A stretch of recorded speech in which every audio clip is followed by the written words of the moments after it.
সত্য কথা এটা কওঁ কষ্ট লাগিব কিন্তু জীৱন সলনি কৰিব এই দুনিয়াত মানুহে তোমাক তোমাৰ ভাল মানুহ হোৱাৰ বাবে মানে নেকি নাই মানে তোমাৰ ভ্যালু চাই তুমি যিমানেই সৎ হও যিমানেই ভাল হও যদি তোমাৰ হাতত পাৱাৰ নাই তোমাৰ কথা মানুহে শুনিব নোৱাৰে তুমি সাইলেন্ট থাকিলেকে মানুহে ভাবিব তুমি দুৰ্বল তুমি ৰেসপেক্টফুল হলেকে মানুহে ভাবিব ইউজ কৰিব পাৰি তুমি হয়তো সকলোৰে বাবে ভাল কৰিবা কিন্তু এটা দিন আহে যেতিয়া তুমি বুজিবা তোমাৰ ভ্যালু নাই তেতিয়া বুজিবা মানুহে তোমাৰ হৃদয় নেদেখে তোমাৰ ষ্টেটাস দেখে তেনেহলে কি কৰিবা নিজক ইমপ্ৰুভ কৰা আৰম্ভ কৰা নিজৰ স্কিল বিল্ড কৰা নিজৰ ভ্যালু ইনক্ৰিজ কৰা কাৰণ ৰেসপেক্ট ডিমান্ড কৰিব নালাগে ৰেসপেক্ট আৰ্ন কৰিব লাগে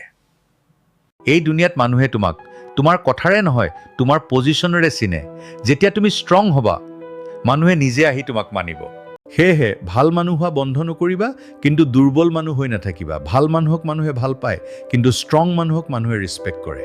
এই কথাটো সত্য লাগিলে লাইক কৰক শ্বেয়াৰ কৰক আৰু সাবস্ক্ৰাইব কৰক FM অসম